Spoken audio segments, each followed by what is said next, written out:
Hey everybody, welcome back. If you're new here, hi, I'm Mercury. Welcome to my channel. It's my daily vlog, so whatever I'm up to is what you're gonna see here.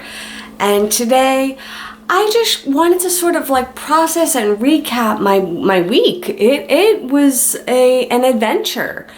So the past week, as you've seen from my vlogs, I rode cross country with my sister. So this was just such a unique and amazing experience. Number one, I love spending time with my sister, and this was a great way to do it. Number two, her dog is the best dog. I love Freya. She is amazing, and she is such a good traveler. And I got to see the landscape of America. You know, although through, the car window for the most part. And that's sort of part of what I want to talk about is, had I done this as a vacation versus doing this like with a purpose and to get home quickly, like things I would have, done a little differently. But for the purposes of, just trying to get back from coast to coast, it worked out really well. So, first things first, what's it like traveling with a dog across country? Well, I can't speak for every dog because just like people, every dog is different. So what was good for Freya, it may or may not be good for another dog, and every dog is different. But I can say what it was like traveling with Freya. She was wonderful in the car. My sister has like a doggy seatbelt for her that you saw her in like the chest harness. The doggy seatbelt connects to the chest harness and it actually clicks into the seatbelt. So Freya was all buckled up in a safe doggy friendly way. And, sometimes she was looking out the window, sometimes she was just laying down, sometimes she was sitting, looking forward. She wanted to see what was going on. But she was very relaxed in the car. She didn't get car sick or anything like that. She didn't get agitated. She was just very mellow in the car. I've been with dogs in the past that really don't tolerate the car very well, and Freya is not one of those dogs. She really enjoys going for a ride. So it definitely made the journey easier. Then, how did we find places to stay that would take a dog? So there is this app, fantastic app. It was super helpful. It's called Bring Fido. So Fido was our dog, in this case Freya. But Bring Fido is an app, and you can look for all sorts of dog-friendly accommodations, and not just hotels. Like the restaurant that we went to, Bar Taco, we also found that on the Bring Fido app because we were like, we're hungry, we need to stop. Where's a dog-friendly place? So we found the restaurant that way also. So Bring Fido was how we found every single one of the hotels that we stayed at. And it books via, I think, Expedia or one of those sort of third-party websites. It's connected to that. So the room rates are going to be similar to something you would see on a site like that. Bring Fido app, super helpful. So let's talk about the different hotels I stayed at. The first night was the Holiday Inn Express in Utah. So this hotel, it was clean, it was affordable, it met our needs. This hotel had a breakfast included, but because of the diet that I follow, there was really not much at the Holiday Inn breakfast that I could eat. They had some juices, but the juices, I don't know if you noticed, were labeled that they included stevia, and I can't have artificial sweeteners, so I couldn't have the juices. They had cereals. All the oatmeals that they had were flavored or brown sugar oatmeal, and I can't have the sugar. They didn't have the eggs that they had a cheese omelet that had American cheese in it, and I couldn't have American cheese, and they didn't have separate egg. They only had the omelet, and it had biscuits and gravy, and it had some cereals and bagels and pastries and things like that. So at the Holiday Inn, I made myself a cup of coffee. I had some oatmeal that I brought with me, and that was what I did for breakfast.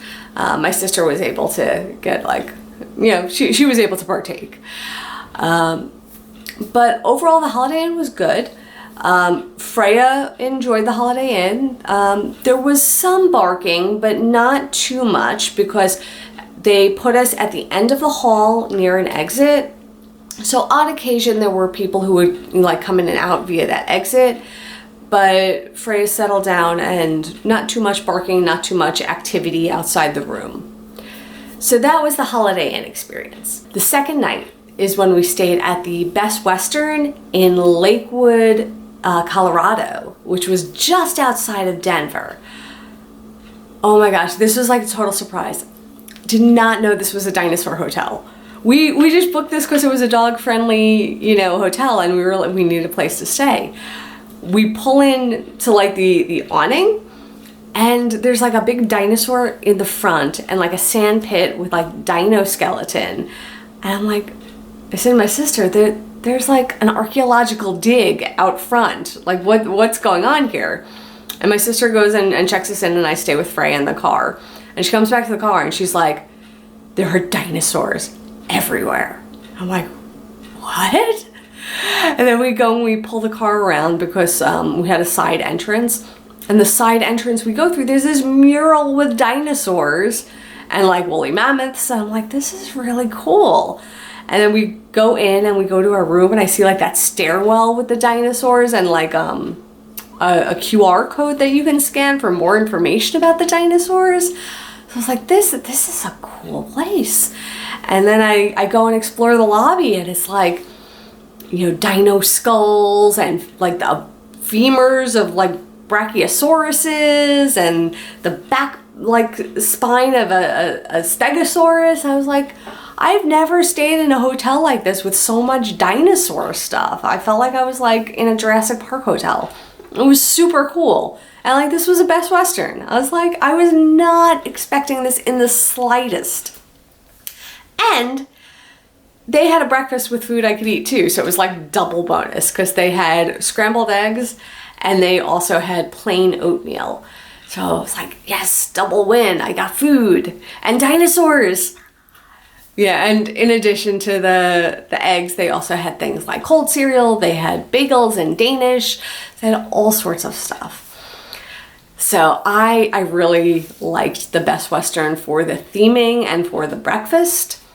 It was a little bit dated in the rooms. The rooms did feel a little bit worn, like the furniture felt like it could be refreshed a little bit, but the beds were really comfortable. There wasn't too much barking with Freya. It was a corner room near an exit again. It was on one side of us was housekeeping, and on the other side of us was another guest room. So I think there were a few woofages in the middle of the night from Freya hearing people go by, but again, not too bad.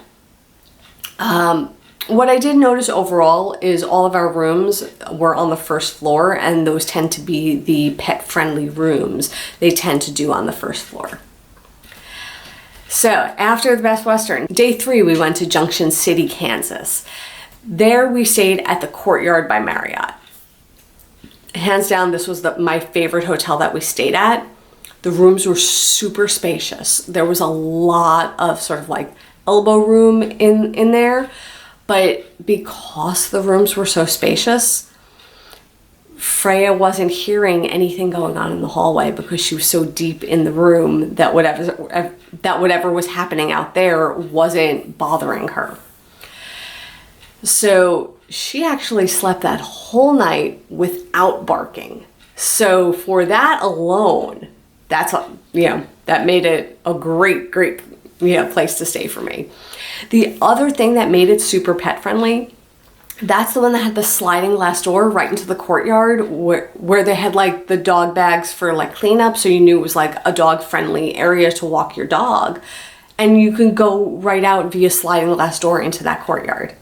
So that was super convenient. I thought that was just a great touch and a real great nod to how pet friendly they are. That thought process was there, that we'll use these rooms that literally exit into this courtyard for people who are traveling with pets. That was perfect. That was great. The Courtyard by Marriott did not include a breakfast, but they did have breakfast for purchase. My sister did get like an egg sandwich with like arugula, and she said it was really tasty. So they did have a really good breakfast in the morning. So that was Junction City. After that, we made it to, I think it was Effingham, Illinois, if I'm not mistaken. And there we stayed at a La Quinta. The La Quinta looked like it had been like newly renovated. Everything looked fresh and bright and clean. But this hotel did not have any carpeting.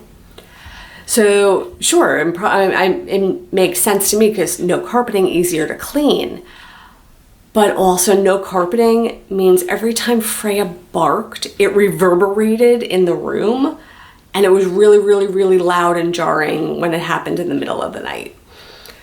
So, although a pet-friendly hotel, be warned if you have a dog that is sensitive to the noises of the hallway and barks, the bark will be amplified because there's no carpet. And it was just, it is what it is. The other thing with the La Quinta was the beds were not the right level of firmness for my back.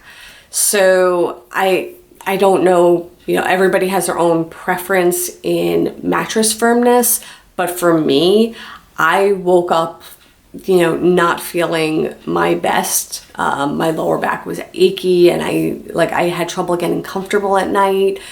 So of all the hotels I stayed at, that was my least favorite mattress. But the La Quinta, also because it was so newly renovated, had outlets and power ports and USBs all over the place. There were a ton of places to charge your stuff.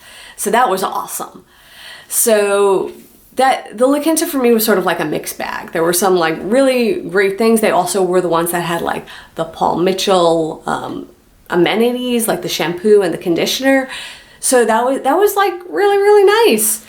So it felt like a really mixed bag of, stuff I liked, but stuff that, hey, if you want to improve on something, I have a few ideas, being carpet and mattress firmness adjustment. So that was my thoughts on the La Quinta. And then the final hotel that we stayed at was the DoubleTree, and that was in Washington, Pennsylvania, which is just outside of Pittsburgh. And the DoubleTree, the room itself was very spacious, pretty standard in terms of like beds and comfortability and things like that. The issue that we ran into on this one was room placement. They put us, like the door that you enter through is like a side door. And when you go in that side door, straight in front of you is the elevators that would bring you down from the lobby. To your right-hand side is a banquet hall. To your left-hand side is a hallway where the rooms are. And we were like the second room in that hallway. So we were fairly close to that banquet hall. There was a function going on that night. So that kept Freya's attention for a long time. And the doors that we came in is also like where the designated smoking area is. And one, that meant Freya was constantly barking at people who were going out to smoke. And two, if people like were standing just by the doors and didn't like take the step to the smoking area, there was a period of time where we could smell cigarette smoke in our room because I think the air conditioning vent was like pulling it into the exhaust and we were smelling it. So there was that. And then at 7:05 a.m., the fire alarm went off in the hotel. So there was no fire, there was no smoke, there was, no issues, nothing, dangerous or bad happened. But it was extremely loud and jarring at 7:05 in the morning. Like our alarm went off at 7. So this was like, we were still in bed, just waking up, still really groggy, and the fire alarm was going off. We don't know why it went off. We don't, I'm not going to speculate, but it did happen. And, that's not a reflection on the hotel. That could happen anywhere. But it caused us to get up really hastily, and because Freya had already been barking all night because of the people going out to smoke all night. So it was like, we were a little cranky at that point, and we were like, let's just get going, and we didn't dawdle. We just like packed up our stuff super quick and just sort of, moved on and called it a day. That's why you didn't see me exploring the lobby of the DoubleTree, because at that point we were like, we're done. We're done. We're up. We're a little cranky. We just want to get our coffee and our breakfast and get the day going. So, the DoubleTree was, I think the room placement is really what the issue was. The room itself was spacious and comfortable, and, the beds were comfortable. But just being so close to the doors with the dog and the function going on, it was too much stimulation for Freya. And when Freya is overstimulated, she keeps everybody else up. So that's my thoughts about, my experience there. So those are all the hotels that we stayed at.